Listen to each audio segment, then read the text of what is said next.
What happens when a US president walks into Israel's parliament, the Knesset, to talk about peace and gets interrupted by lawmakers shouting, "Recognize Palestine"?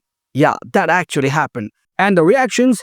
Applause, chaos, and a whole lot of global headlines. Today we're talking about a protest that cut through Trump's speech, why it matters, and what it says about the new phase of Middle East politics where symbolism can be louder than policy. So here's what went down.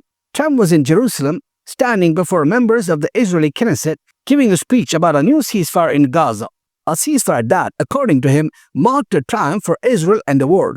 He was thanking Arab and Muslim nations for their role in negotiating the release of hostages held by Hamas. You know, that diplomatic moment every president dreams of. Peace deal, applause, legacy secured. And then, boom, two lawmakers stand up, Ayman Odeh and Ofer Kassif, both from the Hadash party, part of Israel's Arab-Jewish leftist coalition. They hold up signs that say, "Recognize Palestine."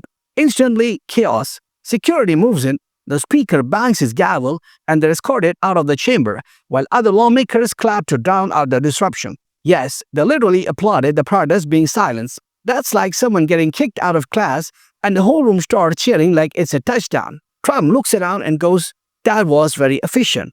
And just like that, continues his speech.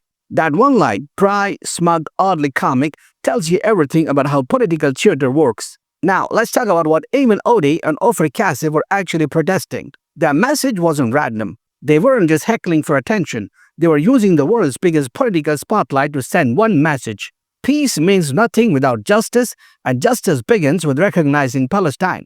That's a bold stance, especially inside the Israeli parliament, in front of a foreign president whose administration has historically stood closer to Israel's government than almost any other.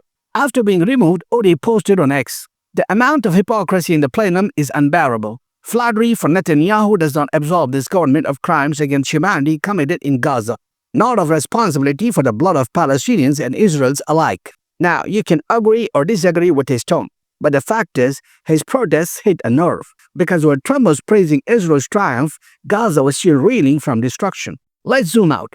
Trump's speech wasn't just about peace, it was part of a carefully staged victory tour. He arrived in Tel Aviv after a ceasefire deal that ended a 2-year war. Yes, 2 years that began on October 7, 2023, when Hamas attacked Israel, killing about 1,200 people and taking around 250 hostages. Israel responded with a massive military campaign that Gaza's health ministry says killed over 67,000 Palestinians. Those numbers, they are not just statistics. They are lives, families on both sides destroyed in a war that became a humanitarian catastrophe.